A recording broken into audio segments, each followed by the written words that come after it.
Červené svetlá sa nám rozsvecujú, počkáme na ich zasnutie a my sa prehúpneme do 50-minútového preteku na trati Daytona, takže vitajte v 50-minútovom preteku v 5. kolo šampionátu ARC GT World. No a teraz na prvú pozíciu sa nám krásnym štartom dostáva Pavel Schäufler. Tak výborný štart v podaní tohto jazdca, ktorý je momentálne lídrom celkového poradia jazdcov. A my sa poďme pozrieť na čelo, stále Ace, ktorý vchádza do prvej pravotočivej zákruty. Na prvom mieste, za ním Jirka Pfeffer a za ním Zdeno Hajník.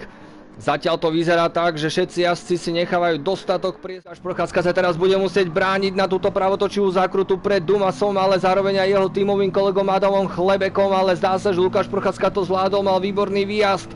Ale za ním je krásny vláčik aut, ktorí sa snažia nájsť si svoju cestu a prepracovať sa tak na poprednej pozície. Tak tam sme mali kontakt. Tak teraz si hľadá tú pozíciu. Joj, tak toto je veľmi, veľmi na hrane, čo sa týka traťových limitov, ale dostal sa tak pred Milana Balcira. A ten sa momentálne musí brániť aj pred, dá sa povedať, svojím šéfom Andrejom Mendelom. Teraz výjazd mimo tráť a stráca tak pozíciu. Začína útočiť na Jirka Pfeffera. Super.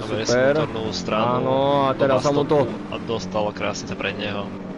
Krásne, tak teraz si tam jazdci nechali dostatok priestoru.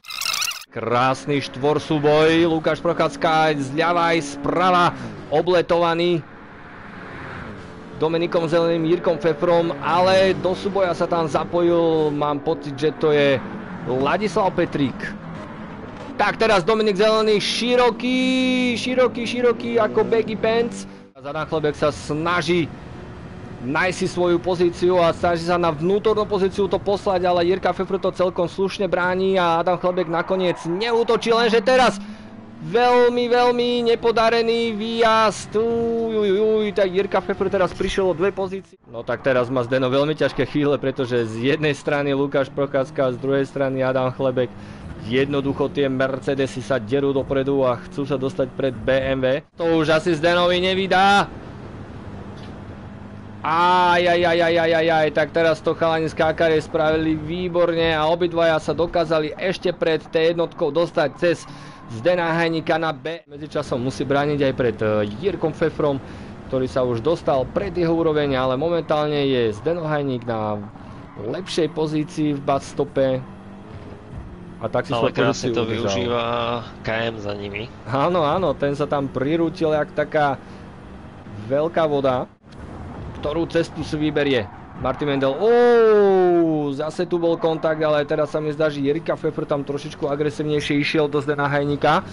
No a teraz má veľmi ťažké chvíle s Martinom cez Tomáša Schirera, ale ten nebude mu to dávať len tak ľahko. Teraz momentálne vidíme, že sa dostáva už na ľadovú úroveň, tak teraz som zvedavý, ak to chalani vyriešia. Krásne teraz si tam chalani nechali priestor, ktorý sa momentálne dostáva cez ľada a berie si tak svoju pozíciu späť. Teraz sa snaží voliť aj trošičku iné jazdné stopy a snaží sa pripraviť si ten výjazd. Teraz na vonkajšej pozície Ladislav Petrík. Tak teraz trošičku ho tam cuklo. Pozor, stop! Tak, zase sa tam chalani celkom pomestili, ale Lado opäť prišiel o svoju pozíciu, ale teraz zase bude mať výhodnejšiu pozíciu v tom, že je za Tomášom a bude čerpať z tej vzduchovej clony. Teraz si myslím, že bude chvíľočku vyčkávať, lenže Baco sa tam prikmotril. A teraz sa dostáva pomaly na úroveň Ladislava Petríka. Tak nie, zatiaľ ešte ostáva za ním, ale teraz je na vonkajšej strane meké versus tvrdé. Marian Barcil krásne sa tam dostáva cez ľada. Teraz sú na rovnakej úrovni, ale teraz má výhodnejšiu pozíciu práve Marian, pretože nasleduje ľavotočivá zakruta. Tak teraz Lado ubral. Zdeno len zo 4. pozície už útočí na Lukáša. Áno, už som tam práve. No, teraz to bude veľmi zaujímavé, ale myslím si, že Lukáš to tam nechá, ten priestor, presne tak. Ace v problémoch a výjazd na ovál. Ušiel ten zadok. A dotiahne, pretože Aceovi odišla pneumatika.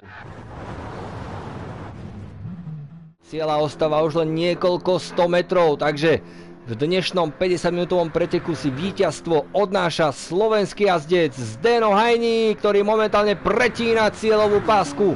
Gratulujeme Zdeno.